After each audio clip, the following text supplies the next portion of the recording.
we are a poor church. Because we don't want to try our God. He is a good shepherd in our life. Kama ni mchungaji mwema, hawezi kuruhusu sisi tukaingia katika vikundi vibaya.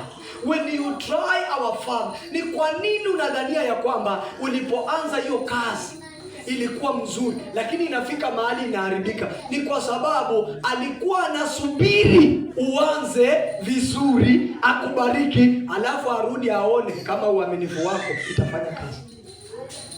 Sema amen. Amen. Kuna mtu ananielewa ama kuna mtu ananipata? Kama ni wewe sema amen. Amen. Sasa mimi naonanga dada yangu anafanyanga kazi na aendangi kanisa. Wewe.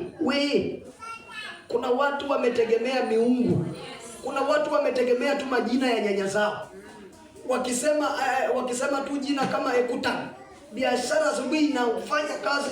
Nini akikuja tu hivi, aingie kwa kazi aongee, amwage anasema Ekutan. Hiyo kazi inafanya kazi. Wewe ndio tumaombi yako, unakujanga kanisa kama umechelewa saa 4, saa 3, saa 4:30. Unafikiria mtu tumaombi wako tutapigana na ile msimu ya Ekutan? So you must be sensitive at the place of God. Maswala ya biashara hatupiganiwi na pastor, hatupiganiwi na maombi, tunapiganiwa na Mungu mwenyewe wakati anaona uaminifu wa kutoa fungu la 10. Sema amina. Jina Bwana libarikiwe. So kuna watu leo mnaenda kumjaribu Mungu. Mimi sijui jana uliuzaje. Mimi sijui hii wiki mbili, maana nimelikupatia bahasha 2 weeks, 3 weeks. Sijui ulikutana na nani, either ni sponyo, either ni nani, either when you gonna to try our Father. When you gonna to try our Father, atafungua mtaji. Na ndio maana kuna watu mlisoma nao, ukasikia ameingia street ya Nairobi, ukasikia tu story zake ni mbaya, lakini kila Jumapili akosi kanisani, na kwa laini ya watu wanatoa fungo la 10, yeye hakosi. That's why akikuja kwa kijiji, hata wewe unashindwa kumuongelesha. Unaadimaya maisha yake, lakini sifa unasikia ni mbaya, lakini anafanikiwaje? Wewe ulijaribu ukashindwa. Sikiliza, kinachoinua watu kwa masuala ya pesa ni uaminifu, sio kiburi, na sio maringo, na sio masomo. It is only faithfulness. Sema amen. Mimi naombea wazee kama 7 hapa, Mungu afungue mlango wa baraka kwa jina la Yesu. Mimi naombea wamama kama 55 kwa ibada hii, Mungu afungue madirisha ya baraka kwa jina la Yesu. Naombea familia kama 60 katika ibada hii, Mungu awachilie mlango wa baraka kwa jina la Yesu. Maadui wakikuja wapate mlango umefurika kwa jina la Yesu. Magonjwa yakikuja yapate pesa imejaa kwa jina la Yesu.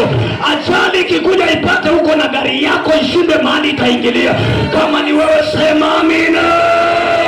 Watasubiri sana waone umefilizika, kumbe Baba ambaye ameongea na habari na wewe atakupigania kila wakati. Kama ni wewe sema amina. Mwenzio sipiganangi mwenyewe, ninapiganiwa. Mwenzio sipiganangi mwenyewe, ninapiganiwa na Yes. Mimi nachokanga hata mimi kama pastor yako, hata naweza piga singisi 1 week. Sijui kama mtu anaitwa Tisara hapo kwa hiyo kanisa. Ninaweza enda kazi huko ukanipata niko kwa jinsi nyingine ya mtumba safi. Hata pengine iko na gate hapa. Mimi I don't care if you are there. We are looking money. Praise the living God. Yes. Unaweza nipata niko chini ya machine gari hapo. Nimefungua vitu hapa, iko grisi hapa, iko oil hapa, iko nini hapa, iko vumbi, nimelala hapa. I am looking what called money. Praise the living God. Yes. What will sustain you in the kingdom of God, to maintain your blessings kwa maisha yako, ni wewe kusimama na uaminifu kwa matoleo yako. Yes. Hii ni moto, si ya kawaida. Namba